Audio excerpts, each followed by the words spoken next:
السلام عليكم ورحمة الله وبركاته. دعوة كسو دوادة جنرال كا Somali Teacher TV. maanta waxaan rabaa inaan idiin sharaxo laba application oo aad iyo aad u faa'iido leh. labada application waxaa la kala dhahaa Blocksite iyo Screenload. maxay kala yihiin labada application, waa maxay faa'iidadooda, maxay qabtaan? haddaan ku horumarno Blocksite faa'iidadiisu waxa waaye in uu aad iska block garaysid sida magaciisa ka muuqato website-yada ama application-ada aadan rabin in ay asxaabtaada ay isticmaalaan ama adigooba isticmaalin.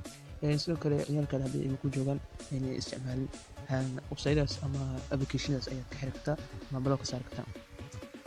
application-ka waxaa laga helaa Play Store-ka ayaa laga helaa. marka ugu horeysa waxaad tegaysaa Play Store-ka ayaad tegaysaa. search bar-ka ayaa waxaad ku qoraysaa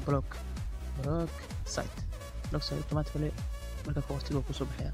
marka uu soo baxo waa kaas meesha ka muuqato ka halka ay open ku qorantay waxaa kusoo muuqan doona adiga install ayaa ku dhufan doontaa oo soo install garaysan doontaa kadib open ayuu markaa ku leeyahay marka ku dhufan marka open hadib sida tan ayuu kugu soo baxaya markaa soo install garaysid waa ku dhufanaysaa application-da rabtid inaad iska block garaysid ayaad block saaraysaa. marka sidaa markuu uu kuu soo furmo wuxuu kula aadayaa setting kula aadayaa wuxuu rabaa macnaha inaad permission soo siisid ama u ogolatid inuu mataqaanaa lagu isticmaalo taleefankaada. marka go idaa leedahay waxaad tegaysaa meeshay ku qoran tahay Blocksite waa meesha ugu sareyso qof waa hadda on ayaa ka dhigaysaa iska leedahay. marka hadda isla asiga ayuu ku keenay automatically. haddii aan ka baxno oo kusoo dhufano wuxuu keenayaa sidan ayuu keenay.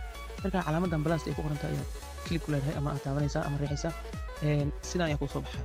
labada option ayaa kusoo baxaya website iyo apps. website waxaa ku qoraysaa website-ka aan rabin in aad login garayso ama edit kale inaan loo garin. example oo kale www.laib.net website-kan kale markaa inaan login garayso marka saasoo kale ugu qori kartaa website. markaan anaga application aan rabnaa inaan ku fiirno apps-ka meesha ku qoran tahay tegaysaa waxaa ka dooranaysaa waxaan laba application YouTube iyo website-ka inaan blog iska saaro ayaan rabaa insha Allah. YouTube-ka aan ku dhufanaa kaas oo ii soo baxay simple click aan ku leeyahay click Soomaan dheh. markana waxaan ku laabanayaa markale isla asigaan ku laabanayaa calaamada plus-ka taabanayaa application-ka la soo gelinayaa WhatsApp-ka rabaa inaan soo geliyo. WhatsApp-ka markaan soo geliyo automatically ku dhufanayaa. marka labadan waa iska xayir marka aanu aragna marka inaan isticmaali kale in kale. labadii application ee blogga saaray waa YouTube iyo WhatsApp. marka aan eegno sida ay u soo muuqdaan automatically ku dhufanayna YouTube-ka ku dhufanayna qaabka noogu soo baxay marka YouTube marka saan ayuu noogu soo baxay wax ma ka loo garay karno wax ma ka fiirsan karno gooba hadaa ku dhufatay dagaal ku naabaya oo ka baxay automatically. WhatsApp-ka asina aragno WhatsApp-ka ku dhufano aan aragno. alright wax yar iska suginaa marka hore waxaa laga yaabaa dadkii mataqaanaa aad la sheekaysan kartid inuu kuu soo saaro laakiin aanan waxba ka qaban karin. marka sidaas ayaad mataqaanaa blog iska saari kartaa.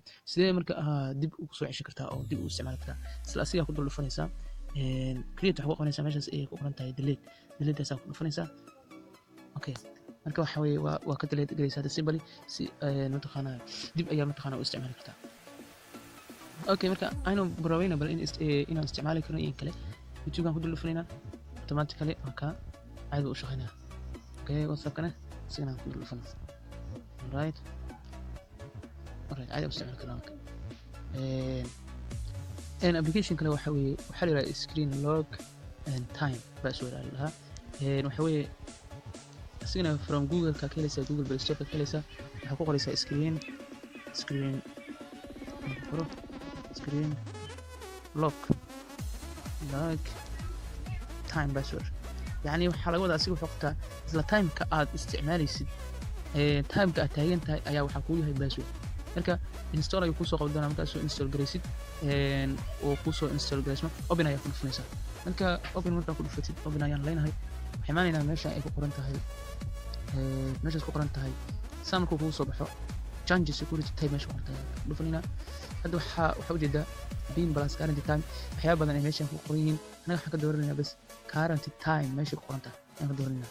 marka security-gaadu waxa weeye timeka aad taagan tahay ku furaysaa haddii hadda ka soo qaado hadda waxa weeye timeka waa 12 iyo 4 daqiiqo 17 iyo 04 kaas ayaa wuxuu ku yahay passwordkaada يعني هذه هذا إلى نقطة 2705 هذا نقطة إسلا كاس أنا فوق بسوي كذا مركب بريفيو عندنا قاب وسمي اسمه أوكي هذا محنو يه 05 0504 أنت سوين كفنا 0504 دون فريم أوكي